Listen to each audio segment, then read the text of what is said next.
भक्तजनों, श्री राम चरितमानस के उत्तरकांड के भाग 3 में आप सब भक्तजनों का स्वागत है। हे मुनियों के मन रूपी मान सरोवर में निरंतर निवास करने वाले हंस, आपके चरण कमल ब्रह्मा जी और शिव जी के द्वारा वंदित हैं। आप रघुकुल के केतु, वेद मर्यादा के रक्षक और काल कर्म स्वभाव तथा गुण के भक्षक हैं यानी नाशक हैं। आप तरण तारण संयम तरे हुए और दूसरों को तारने वाले तथा सब दुखों को हरने वाले हैं। तीनों लोकों के विभूषण आप ही तुलसीदास के स्वामी हैं। प्रेम सहित बार बार स्तुति करके और सिर नवाकर तथा आपका मन अत्यंत मन चाहा वर पाकर सनकादि मुनि ब्रह्मलोक को गए। सनकादि मुनि ब्रह्मलोक को चले गए, तब भाइयों ने श्री राम जी के चरणों में सिर नवाया। सब भाई प्रभु से पूछते संकुचाते हैं, इसलिए सब भगवान की हनुमान जी की ओर देख रहे हैं। वे प्रभु के श्रीमुख की वाणी सुनना चाहते हैं, जिसे सुनकर सारे भ्रमों का नाश हो जाता है। अंतर्यामी प्रभु सब जान गए और पूछने लगे, कहो हनुमान क्या बात है। तब हनुमान जी हाथ जोड़कर बोले, हे दीन दयालु भगवान सुनिए। हे नाथ भरत जी कुछ पूछना चाहते हैं, पर प्रश्न करते मन में संकुचा रहे हैं। भगवान ने कहा, हनुमान तुम तो मेरा स्वभाव जानते ही हो। भरत के और मेरे बीच में कोई भी अंतर भेद है। प्रभु के वचन सुनकर भरत जी ने उनके चरण पकड़ लिए और कहा, हे नाथ, हे शरणागत के दुखों को हरने वाले सुनिए। हे नाथ, न तो मुझे कुछ संदेह है, न सौपन में भी शौक और मोह है। मैं हे कृपा और आनंद के समूह, यह केवल आपकी कृपा का ही फल है। तथापि हे कृपा निधान, मैं आपसे एक दृढ़ता करता हूँ। हे मैं सेवक हूँ और आप सेवक, और सुख देने वाले, जिसमें मेरी दृढ़ता को भी क्षमा कर दीजिए, दृढ़ता को भी क्षमा कीजिए और मेरे प्रश्न का उत्तर देकर सुख दीजिए। हे रघुनाथ जी, वेद पुराणों ने संतों की महिमा बहुत प्रकार से गाई है। आपने भी अपने श्रीमुख से उनकी बड़ाई की है और उन पर प्रभु यानी आपका प्रेम भी बहुत है। हे प्रभु, मैं उनके लक्षण सुनना चाहता हूँ। आप कृपा के समुंदर हैं और गुण तथा ज्ञान में अत्यंत निपुण हैं। हे शरणागत का पालन करने वाले संत और असंत के भेद अलग अलग करके मुझको समझाकर कहिए। श्री राम जी ने कहा, हे भाई, संतों के लक्षण असंख्य हैं, जो वेद और पुराणों में प्रसिद्ध हैं। संत और असंतों की करनी ऐसी है जैसे कुल्हाड़ी और चंदन का आचरण होता है। हे भाई सुनो, कुल्हाड़ी चंदन को काटती है क्योंकि उसका स्वभाव या काम ही वृक्षों को काटना है, किंतु चंदन अपने स्वभाववश अपना गुण देकर काटने वाली कुल्हाड़ी को सुगंधित से सुवासित कर देता है। इसी गुण के कारण चंदन देवताओं के सिरों पर चढ़ता है तथा जगत का प्रिय हो रहा है, और कुल्हाड़ी के मुख को यह दंड मिलता है कि उसको आग में जलाकर फिर घन से पीटते हैं। संत विषयों में लंपट नहीं होते, शील और सद्गुणों की खान होते हैं। इसमें पराया दुख देखकर दुख और सुख देखकर सुख होता है। हे सब में सर्वत्र सब समय समता रखते हैं। इसमें मन कोई अपना शत्रु नहीं है। वे मद से रहित और वैराग्यवान होते हैं तथा लोभ क्रोध हर्ष और भय का त्याग किए हुए रहते हैं। उनका चित्त बड़ा कोमल होता है। वे दीनों पर दया करते हैं तथा मन वचन और कर्म से मेरी निष्कपट भक्ति करते हैं। सबको सम्मान देते हैं तथा स्वयं मान रहित होते हैं। हे भरत, हे पाप प्राणी संतजन मेरे प्राणों के समान हैं। उनको कोई कामना नहीं होती। वे मेरे नाम के परायण होते हैं। शांति, वैराग्य, विनय तथा प्रसन्नता के घर होते हैं। उनमें शीतलता, सरलता, सबके प्रति मित्र भाव और भगवान ब्राह्मण के चरणों में प्रीति होती है, जो धर्मों को उत्पन्न करने वाली है। हे तात, ये सब लक्षण जिनके हृदय में बसते हों, उसको सदा सच्चा संत जानना, जो सम मन के निग्रह, दम इंद्रियों के निग्रह, नियम और नीति से कभी विचलित नहीं होते और मुख से कभी कठोर वचन नहीं बोलते। जिन्हें निंदा और स्तुति दोनों समान है और मेरे चरण कमलों में जिनकी ममता है, वे गुणों के धाम और सुख की राशि संतजन मुझे प्राणों के समान प्रिय हैं। सब असंतों दुष्टों का स्वभाव सुनो, कभी भूलकर भी उनकी संगति नहीं करनी चाहिए। उनका संग सदा दुख देने वाला होता है। जैसे हरहाई बूढ़ी जाति की गाय कपिला सीधी और सुधा दुधार गायों को अपने संग से नष्ट कर डालती है। दुष्टों के हृदय में बहुत अधिक संताप रहता है, वे पराई संपत्ति सुखी देखकर सदा जलते रहते हैं। वे जहाँ कहीं दूसरे की निंदा सुन पाते हैं, वहाँ ऐसे हर्षित होते हैं माने रास्ते में पड़ी निधि खजाना पाली हो। वे काम क्रोध मद और लोभ के परायण तथा निर्दयी कपटी कुटिल और पापों के घर होते हैं। वे बिना ही कारण सब किसी से वैर किया करते हैं। जो भलाई करता है उसके साथ भी बुराई करते हैं। उनका झूठी लेना और झूठी देना होता है। झूठा ही भोजन होता है और झूठा ही चबेना होता है, अर्थात वे लेने देने के व्यवहार में झूठ का आश्रय लेकर दूसरों का हक मार लेते हैं अथवा झूठी डींग हाका करते हैं कि हमने लाखों रुपए ले लिए, करोड़ों का दान कर दिया। इसी प्रकार खाते हैं चने की रोटी और कहते हैं आज खूब माल खाकर आए, अथवा चबेना चबाकर रह जाते हैं और कहते हैं हमें बढ़िया भोजन से वैराग्य है इत्यादि। मतलब यह है कि वे सभी बातों में झूठ बोला ही करते हैं। जैसे मोर बहुत मीठा बोलता है परंतु उसका हृदय ऐसा कठोर होता है कि वह महान विषैले सांपों को भी खा जाता है, वैसे ही वे भी ऊपर से मीठे वचन बोलते हैं परंतु हृदय में बड़े ही निर्दयी होते हैं। वे दूसरों से द्रोह करते हैं और पराई स्त्री, पराय धन और पराई निंदा में आसक्त रहते हैं। वे पामर तथा पाप में मनुष्य नर शरीर धारण किए हुए राक्षस ही हैं। लोभी उनका ओढ़ना और लोभी बिछोना होता है, अर्थात लोभी से वे सदा घिरे हुए रहते हैं। वे पशुओं के समान आहार और मैथुन के ही प्रायण होते हैं। उन्हें यमपुर का भय नहीं लगता। यदि किसी की बड़ाई सुन पाते हैं तो वे ऐसी सांस लेते हैं मानो उन्हें जूड़ी आ गई हो, और जब किसी की विपत्ति देखते हैं तब ऐसे सुखी होते हैं मानो जगत भर के राजा हो गए हों।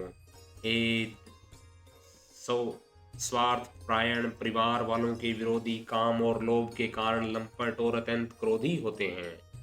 वे माता पिता गुरु और ब्राह्मण किसी को नहीं मानते, आप तो नष्ट हुए ही रहते हैं, साथ ही अपने संग से दूसरों को भी नष्ट करते हैं। मोहवश दूसरों से द्रोह करते हैं, उन्हें न संतों का संग अच्छा लगता है न भगवान की कथा ही सुहाती है। वे अवगुणों के समुंदर, मंद बुद्धि, कामी, राग युक्त, वेदों के निंदक और जबरदस्ती प्राय धन के स्वामी, लूटने वाले होते हैं। वे दूसरों से द्रोह तो करते ही हैं परंतु ब्राह्मण द्रोह विशेषता से करते हैं। उनके हृदय में दम्भ और कपट भरा रहता है परंतु वे ऊपर से सुंदर वेश धारण किए रहते हैं। ऐसे नीच और दुष्ट मनुष्य सतयुग और त्रेता में नहीं होते, द्वापर में थोड़े से होंगे और कलयुग में तो उनके झुंड के झुंड होंगे। हे भाई, दूसरों की भलाई के समान कोई धर्म नहीं है और दूसरों को दुख पहुंचाने के समान कोई नीचता नहीं है। हे तात, समस्त पुराणों और वेदों का यह निर्णय निश्चित सिद्धांत मैंने तुमसे कहा है, इस बात को पंडित लोग जानते हैं। मनुष्य का शरीर धारण करके जो लोग दूसरों को दुख पहुंचाते हैं, जिनके जन्म मृत्यु के महान संकट सहने पड़ते हैं, मनुष्य मोहवश धर्म स्वार्थ प्रायण होकर अनेकों पाप करते हैं, इसी से उनका परलोक नष्ट हुआ रहता है। हे भाई, मैं उनके लिए काल रूप भयंकर हूँ, उनके अच्छे और बुरे कर्मों का फल देने वाला हूँ। ऐसा विचार कर जो लोग परम चतुर है वे संसार के प्रवाह को दुख रूप जानकर मुझे ही बसते हैं। इसी से वे शुभ और अशुभ फल देने वाले कर्मों का त्याग कर देवता, मनुष्य और मुनियों के नायक मुझको भजते हैं। इस प्रकार मैंने संतों और असंतों के गुण कहे। जिन लोगों ने उन गुणों को समझ रखा है वे जन्म मरण के चक्कर में नहीं पड़ते। हे तात सुनो, माया से रचे हुए अनेक सब गुण और दोष हैं, उनकी कोई वास्तविकता सत्ता नहीं है। गुण विवेक इसी में है कि दोनों ही न देखे जाएं, इन्हें देखना ही अविवेक है। भगवान के श्रीमुख से वचन सुनकर सब भाई हर्षित हो गए। प्रेम उनके हृदय में समाता नहीं, वे बार बार बड़ी विनती करते हैं। विशेषकर हनुमान जी के हृदय में अपार हर्ष है। तदंतर श्री रामचंद्र जी अपने महल को गए। इस प्रकार वे नित्य नई लीला करते हैं। नारद मुनि अयोध्या में बार बार आते हैं और आकर श्री राम जी के पवित्र चरित्र गाते हैं।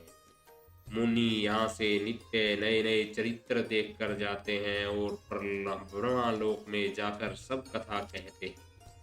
ब्रह्मा जी सुंदर अत्यंत सुख मानते हैं और कहते हैं, हे तात, बार बार श्री रामचंद्र जी के गुणों का गान करो। सनकादि मुनि नारद जी की सराहना करते हैं। यद्यपि वे सनकादि मुनि ब्रह्मनिष्ठ, परंतु श्री राम जी का गुणगान सुनकर वे भी अपनी ब्रह्म समाधि को भूल जाते हैं और आदर पूर्वक उसे सुनते हैं। हे राम कथा सुनने के श्रेष्ठ अधिकारी हैं। सनकादि मुनि जैसे जीवन मुक्त और ब्रह्मनिष्ठ पुरुष भी ध्यान ब्रह्मा समाधि छोड़कर श्री राम जी के चरित्र सुनते हैं। यह जानकर भी जो श्री हरि की कथा से प्रेम नहीं करते, उनके हृदय सचमुच ही पत्थर के समान है। एक बार श्री रघुनाथ जी के बुलाए हुए गुरु वशिष्ठ जी, ब्राह्मण और अन्य सब नगरवासी सभा में आए। तब गुरु जी, मुनि, ब्राह्मण, अन्य सब सज्जन यथा योग्य बैठ गए। तब भक्तों के जन्म मरण को मिटाने वाले श्री राम जी वचन बोले, हे समस्त नगरवासियों, मेरी बात सुनिए। यह बात मैं हृदय में कुछ ममता लाकर नहीं कहता हूँ, न अनीति की बात कहता हूँ और न इसमें कुछ प्रभुता ही है। इसलिए संकोच और भय छोड़कर ध्यान देखकर मेरी बातों को सुन लो और फिर यदि तुम्हें अच्छी लगे तो उसके अनुसार करो। यही मेरा सेवक और वही प्रियतम है जो मेरी आज्ञा माने। हे भाई, यदि मैं कुछ अनीति की बात कहूँ तो भय बुलाकर मुझे रोक देना। बड़े भाग्य से यह मनुष्य शरीर मिला है। सब ग्रंथों ने यही कहा है कि यह शरीर देवताओं को भी दुर्लभ है, यानी कठिनता से मिलता है। यह साधन का धाम और मोक्ष का दरवाजा है। उसे पाकर भी उसने परलोक न बना लिया। वह परलोक में दुख पाता है, सिर पीट पीट कर पछताता है तथा अपना दोष न समझकर काल पर, कर्म पर और ईश्वर पर मिथ्या दोष लगाता है। हे भाई, इस शरीर से प्राप्त होने का फल विषय भोग नहीं है। इस जगत के भोग की तो बात ही क्या, स्वर्ग का भोग भी बहुत थोड़ा है और अंत में दुख देने वाला है। अंत जो लोग मनुष्य शरीर पाकर विषयों में मन लगा देते हैं, वे मूर्ख अमृत को बदलकर विष ले लेते हैं। जो पारस मणि को खोकर बदले में घुंघची ले लेता है, उसको कभी कोई भला बुद्धिमान नहीं कहता। वह विनाशी जीव अंडज, देशज, जरायुज और उद्भिज 4 खानों और 84 लाख योनियों में चक्कर लगाता रहता है। माया की प्रेरणा से काल, क्रम, स्वभाव और गुण से घिरा हुआ, उनके वश में हुआ वह सदा भटकता रहता है। बिना ही कारण स्नेह करने वाले ईश्वर कभी विरले ही दया करके उसे मनुष्य का शरीर देते हैं। यह मनुष्य का शरीर भाव सागर से तारने के लिए बेड़ा जहाज है। मेरी कृपा ही अनुकूल वायु है। सदगुरु उस मजबूत जहाज के कर्णधार देने वाले हैं। इस प्रकार दुर्लभ कठिनता से मिलने वाले साधन सुलभ होकर भग, भगवत कृपा से सहज ही उसे प्राप्त हो गए। जो मनुष्य ऐसे साधन पाकर भी भाव सागर से न तरे, वह कर धन और मंद बुद्धि है और आत्महत्या करने वाले की गति को प्राप्त होता। यदि परलोक में और जहां दोनों जगह सुख चाहते हो तो मेरे वचन सुनकर उन्हें हृदय में दृढ़ता से पकड़ लो रखो। हे भाई, यह मेरी भक्ति का मार्ग सुलभ और सुखदायक है। पुराणों और वेदों ने इसे गाया है। ज्ञान अगम दुर्गम है और उसकी प्राप्ति में अनेकों विघ्न है। उसका साधन कठिन है और उसके मन के लिए कोई आधार नहीं। बहुत कष्ट करने पर कोई उसे पा भी लेता तो वह भी भक्ति रहित मुझ होने से मुझको प्रिय नहीं होता। भक्ति स्वतंत्र है, सब सुखों की खान है, परंतु सत्संग, संतों के संग के बिना प्राणी उसे नहीं पा सकते और पुण्य समूह के बिना संत नहीं मिलते। सत्संगति की सृष्टि जन्म मरण के चक्कर का अंत करती है। जगत में पुण्य एक ही है, उसके समान दूसरा नहीं। वह है मन, कर्म और वचन से ब्राह्मणों के चरणों की पूजा करना। जो कपट का त्याग करके ब्राह्मणों की सेवा करता है, उस पर मुनि और देवता प्रसन्न रहते हैं। और भी एक गुप्त मत है, मैं उसे सबसे हाथ जोड़कर कहता हूँ कि शंकर जी के भजन बिना मनुष्य मेरी भक्ति नहीं पाता। कहो तो भक्ति मार्ग में कौन सा परिश्रम है? उसमें न योग की आवश्यकता है, न यज्ञ, तप और उपवास की। यहाँ इतना ही आवश्यक है कि सरल स्वभाव हो, मन में कुटिलता न हो और कुछ मिले उसी में संतोष रखे। मेरा दास कहलाकर यदि कोई मनुष्य आशा करता है तो तुम्ही कहो उसका क्या विश्वास है, अर्थात उसकी मुझ पर आस्था बहुत ही निर्बल है। बहुत बात बढ़ाकर क्या कहूँ, हे भाइयों, मैं आपको इसी आचरण के वश में हूँ। न किसी से वैर, न लड़ाई झगड़ा करें, न आशा रखें, न भय ही करें।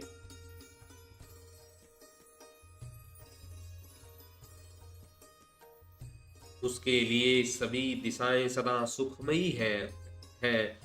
जो कोई भी आरंभ फल की इच्छा से कर्म नहीं करता, उसका कोई अपना घर नहीं है। जिसकी घर में ममता नहीं है, जो मान रहित, पाप रहित और क्रोधहीन है, जो भक्ति करने में निपुण और विज्ञानवान, संत जनों के संसर्ग सत्संग से जिसे सदा प्रेम है, जिसके मन में सब विषय वहां यहाँ तक कि स्वर्ग और मुक्ति तक भक्ति के सामने तृण के समान है। जो भक्ति के पक्ष में हठ करता है पर दूसरों के मत का खंडन करने की मूर्खता नहीं करता, तथा जिसने सब क्रों को दूर बहा दिया है, जो मेरे गुण समूह के और मेरे नाम के प्रायण एवं ममता मद और मोह से रहित है, उसका सुख वही जानता है जो परमात्मा रूप परमानंद दिशा को प्राप्त है। श्री रामचंद्र जी के अमृत के समान वचन सुनकर सबने कृपा धाम के चरण पकड़ लिए और कहा, हे कृपा निधान, आप हमारे माता पिता गुरु भाई सब कुछ हैं और प्राणों से भी अधिक प्रिय हैं। और हे शरणागत के दुख हरने वाले राम जी, आप ही हमारे शरीर, धन, घर द्वार आदि सभी प्रकार से हित करने वाले हैं। ऐसी शिक्षा आपके अतिरिक्त कोई नहीं दे सकता। माता पिता हितैषी हैं और शिक्षा भी देते हैं, परंतु वे भी स्वार्थ परायण हैं, इसलिए ऐसी परम हितकारी शिक्षा नहीं देते। हे असुरों के शत्रु, जगत के बिना हेतु के निस्वार्थ उपकार करने वाले तो दो ही है, एक आप, दूसरे आपके सेवक। जगत में सभी स्वार्थ के मित्र हैं। हे मित्रों, उनमें सोपन में भी परमार्थ का भाव नहीं है। सबके प्रेम रस में सने हुए वचन सुनकर श्री रघुनाथ जी हृदय में हर्षित हुए। फिर आज्ञा पाकर सब प्रभु की सुंदर बातचीत का वर्णन करते हुए अपने अपने घर गए। शिव जी कहते हैं, हे उमा, अयोध्या में रहने वाले पुरुष और स्त्री सभी कृतार्थ स्वरूप हैं। यहाँ स्वयं सच्चिदानंदन ब्रह्मा श्री रघुनाथ जी राजा हैं। एक बार मुनि वशिष्ठ जी यहाँ आए, जहाँ सुंदर सुख के धाम श्री राम जी थे। श्री रघुनाथ जी ने उनका बहुत ही आदर सत्कार किया और उनके चरण धोकर चरणामृत लिया। मुनि ने हाथ जोड़कर कहा, हे कृपा सागर श्री राम जी, मेरी कुछ विनती सुनिए। आपके आचरणों को, मनुष्योचित चरित्रों को देख देख कर मेरे हृदय में अपार भ्रम होता है। हे भगवान, आपकी महिमा की सीमा नहीं है, उसे वेद भी नहीं जानते, फिर मैं किस प्रकार कह सकता हूँ। पुरोहित का कर्म पेशा बहुत ही नीचा है। वेद पुराण और स्मृति सभी इसकी निंदा करते हैं। तब मैं इसे सूर्य वंश की पुरोहित का काम नहीं लेता था। तब ब्रह्मा जी ने मुझे कहा था, हे पुत्र, इससे तुमको आगे चलकर बहुत लाभ होगा। स्वयं परमात्मा ब्रह्म मनुष्य रूप धारण कर रघुकुल भूषण राजा होंगे। तब मैंने हृदय में विचार किया कि जिसके लिए योग, यज्ञ, व्रत और दान किए जाते हैं, उसे मैं इसी क्रम से पा जाऊंगा। तब तो उसके समान दूसरा कोई धर्म ही नहीं है। जप तप नियम योग अपने अपने धर्म श्रुतियों से उत्पन्न वेद विहिति बहुत से क्रम शुद्ध कर्म ज्ञान दया दम तीर्थ स्थान आदि यहाँ तक वेद और संतों ने धर्म कहे हैं उनके करने का हे प्रभो। ऋग्वेद तंत्र वेद और पुराणों के पढ़ने और सुनने का सर्वोत्तम फल एक ही है और सब साधनों का भी यही एक सुंदर फल है कि आपके चरण कमलों में सदा सर्वदा प्रेम हो। मैल से धोने से क्या मैल छूटता है, जल के मथने से क्या कोई घी पा सकता है, उसी प्रकार हे रघुनाथ जी प्रेम भक्ति रूपी निर्मल जल के बिना अंतकरण का मल कभी नहीं जाता। यही सर्वज्ञ है, यही तत्वज्ञ और पंडित है, यही गुणों का घर और अखंड विज्ञानवान है। वही चतुर और सब सुलक्षणों से युक्त है जिसका आपके चरण कमलों में प्रेम है। हे नाथ हे श्री राम जी, मैं आपसे एक वर मांगता हूँ, कृपा करके दीजिए प्रभु। आपके चरण कमलों में मेरा प्रेम जन्म जन्मांतर में भी कभी न घटे। ऐसा कहकर मुनि वशिष्ठ जी घर आए। हे कृपा सागर श्री राम जी के मन को बहुत अच्छे लगे। तदंतर सेवकों को सुख देने वाले श्री राम जी ने हनुमान जी तथा भरत जी आदि भाइयों को साथ लिया और फिर कृपालु श्री राम जी नगर के बाहर गए और वहां उन्होंने हाथी रथ और घोड़े मंगवाए। उन्हें देखकर कृपा करके प्रभु ने सबकी सराहना की और उनको जिस जिसने चाहा उस सबको उचित जान कर दिया। संसार के सभी श्रमों को हरने के लिए प्रभु ने हाथी घोड़े आदि बांटने में श्रम का अनुभव किया और श्रम मिटाने को वहां गए जहां शीतल अमराई आमों का बगीचा थी। वहां भरत जी ने अपना वस्त्र बिछा दिया, तो प्रभु उस पर बैठ गए और सब भाई उनकी सेवा करने लगे। उस समय पवन पुत्र हनुमान जी पवन करने लगे यानी पंखा पंखा करने लगे। उनका शरीर पुलकित हो गया और नेत्रों में जल भर आया। शिव जी कहने लगे, हे गिरिजे, हनुमान के समान न कोई बड़भागी है, न कोई श्री राम जी के चरणों का प्रेमी ही है। जिनके प्रेम और सेवा की स्वयं प्रभु ने अपने श्रीमुख से बार बार बढ़ाई की है। उसी अवसर पर नारद मुनि वाण में हाथ में वीणा लिए हुए आए। वे श्री राम जी सुंदर और नित्य नवीन रहने वाली कीर्ति गाने लगे। कृपा पूर्ण देख लेने मात्र से शोक के छुड़ाने के वाले हे कमल नयन, मेरी ओर देखिए, मुझ पर भी कृपा दृष्टि कीजिए। हे हरि, आप नील कमल के समान श्याम वर्ण और कामदेव के शत्रु महादेव जी के हृदय कमल के मकरंद प्रेम रस के पान करने वाले भ्रमर हैं। आप राक्षसों की सेना के बल को तोड़ने वाले हैं, मुनियों और संतजनों को आनंद देने वाले और पापों के नाश करने वाले हैं। ब्राह्मण रूप खेती के लिए आप नए मेघ समूह और शरणहीनों को शरण देने वाले तथा दीन जनों को अपने आश्रय में ग्रहण करने वाले हैं। आपने बाहुबल से पृथ्वी के बड़े भारी बोझ को नष्ट करने वाले, खर दूषण और विरोध के वध करने में कुशल रावण के शत्रु, आनंद स्वरूप राजाओं में श्रेष्ठ और दशरथ के कुल रूपी कुमुद के चंद्रमा श्री राम जी आपकी जय हो। आपका सुंदर यश पुराणों वेदों में और तंत्रादि शास्त्रों में प्रकट है। देवता मुनि और संतों के समुदाय से गाते हैं। आप करुणा करने वाले और झूठे मद का नाश करने वाले, सब प्रकार से कुशल निपुण श्री अयोध्या जी के भूषण ही है। आपका नाम कलयुग के पापों को मत डालने वाला और ममता को मारने वाला है। हे तुलसीदास के प्रभु, शरणागत की रक्षा कीजिए।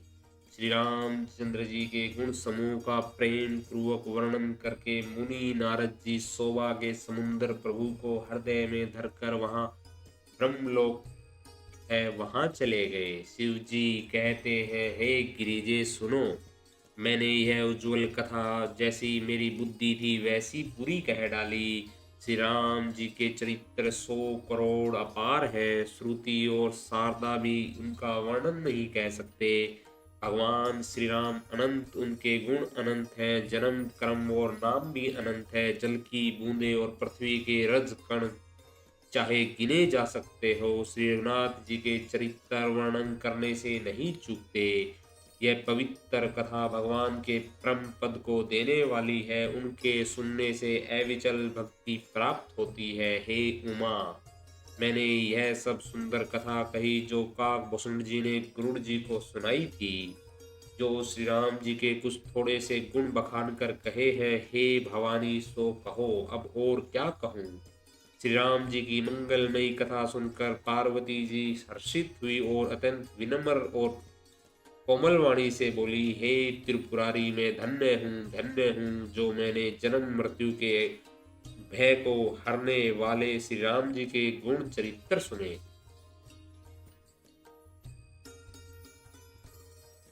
हे कृपाधाम, अब आपकी कृपा से कृत कृत हो गई, अब मुझे मोह नहीं रह गया। हे प्रभु, मैं सचिनानंदन प्रभु श्री रामचंद्र जी के प्रताप को जान गई।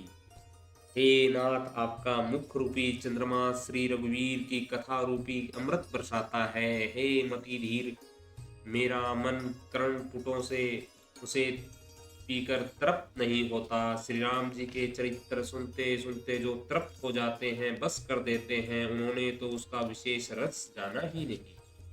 जो जीवन्मुक्त महामुनि है, वे भी भगवान के गुण निरंतर सुनते रहते हैं। जो संसार रूपी सागर का पार पाना चाहता है, उसके लिए तो श्री राम जी की कथा दृढ़ नौका के समान है। श्री हरि के गुण समूह समूह तो विषयी लोगों के लिए भी कानों का सुख देने वाले और मन को अत्यंत आनंद देने वाले हैं। जगत में कान वाला ऐसा कौन है जिसे श्री रामचंद्र रघुनाथ जी के चरित्र न सुहाते हों। जिन्हें श्री रघुनाथ जी की कथा नहीं सुहाती, वे मूर्ख जीव तो अपनी आत्मा की हत्या करने वाले हैं। हे नाथ, आपने श्री रामचरितमानस का गान किया, उसे सुनकर मैंने अपार सुख पाया। आपने जो यह कहा कि यह सुंदर कथा काकभूषण जी ने गरुड़ जी से कही थी, सो कौवे का शरीर पाकर भी काकभूषण जी वैराग्य, ज्ञान और विज्ञान में दृढ़ हैं। उनका श्री राम जी के चरणों में अत्यंत प्रेम है और उन्हें श्री रघुनाथ जी की भक्ति भी प्राप्त है। इस बात का मुझे परम संदेह हो रहा है। हे त्रिपुरारी, सुनिए, हजारों मनुष्यों में कोई एक धर्म के व्रत का पालन करने वाला होता है और करोड़ों धर्मात्माओं में कोई एक विषय से विमुख और वैराग्य परायण होता है। नमस्कार भगत जन।